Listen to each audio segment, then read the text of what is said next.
Ko chidi so lo bunga mo be. Mo rom de ni kapai je. Mo rom de kapi.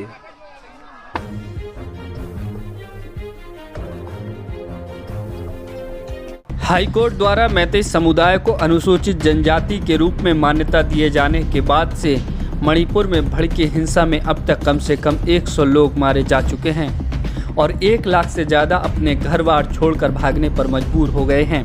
इस हिंसा के कारण आम लोग बहुत तकलीफ़ें भोग रहे हैं और महिलाओं बच्चों की हालत दयनीय है।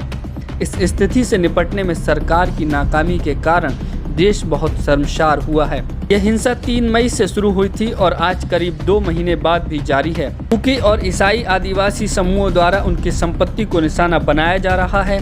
हिंसक भीड़ चर्चों को चुन चुन कर नष्ट कर रही है। अब तक करीब 300 चर्च नफरत की आग में खाक हो चुके हैं। इस बात का जवाब सरकार को देना ही होगा कि क्या यह हिंसा ईसाई विरोधी है। इस हिंसा के शुरू होने के बाद से प्रधानमंत्री मोदी ने इस मुद्दे पर अपना मुंह खोलने की जहमत नहीं उठाई है। जिस समय मणिपुर जल रहा है, प्रधानमंत्री अमेरिका विजिट पर हैं। क्या उनकी चुप्पी रणनीतिक है? इस हिंसा का शिकार हो रही कुकी और अन्य पहाड़ी जनजातियां ईसाई धर्म के अनुयायी हैं, जिसे संघ परिवार विदेशी मानता है। मोदी अनेक बार उत्तर पूर्व की यात्रा कर चुके हैं, परंतु जिस समय हिंसा की आग को शांत करने के लिए उनकी ज़रूरत है, तब वे वहां से मीलों दूर हैं।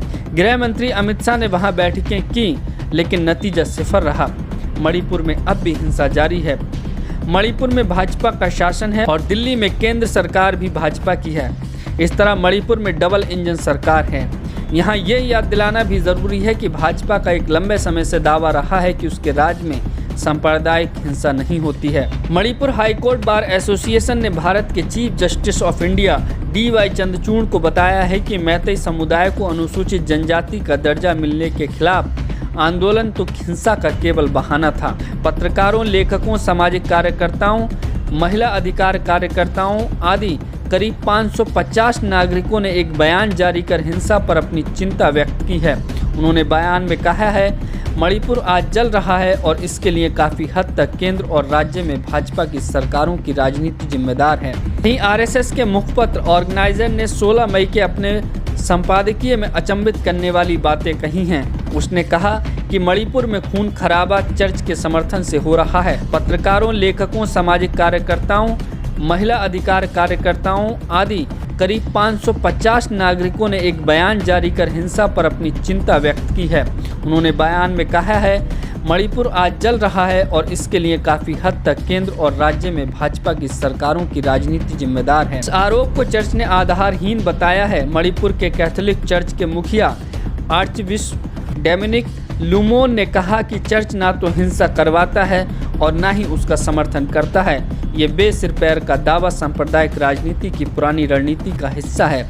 जाहिर है कि वे इस तथ्य से लोगों का ध्यान हटाना चाहते हैं कि मणिपुर में 300 से अधिक चर्चों में आग लगाई जा चुकी है। अगर चर्च को इस हिंसा में खलनायक के रूप में दिखाया जाता है, तो अरम्बई तेंगोल और मैतेई लिपुन जैसे मैतेई समूहों द्वारा की जा रही योजनाबद्ध हिंसा पर पर्दा डालने में भगवा प्रेमी मीडिया को मदद मिलेगी। उत्तर पूर्व में पहले भी हिंसा होती रही है, परंतु वर्तमान हिंसा का रूप निश्चित रूप से सांप्रदायिक है। इसकी गहन जांच की ज़रूरत है और इस समय हम सभी को यही प्रार्थना करनी चाहिए कि क्षेत्र में शांति स्थापित हो। फिलहाल इस खबर में सिर्फ इतना ही। आप लोगों की क्या राय है कमेंट करके ज़रूर बताएं। शुक्रिया, आदाब, नमस्कार, गुरु फतेह, जय भीम, नमो बुद्धाय।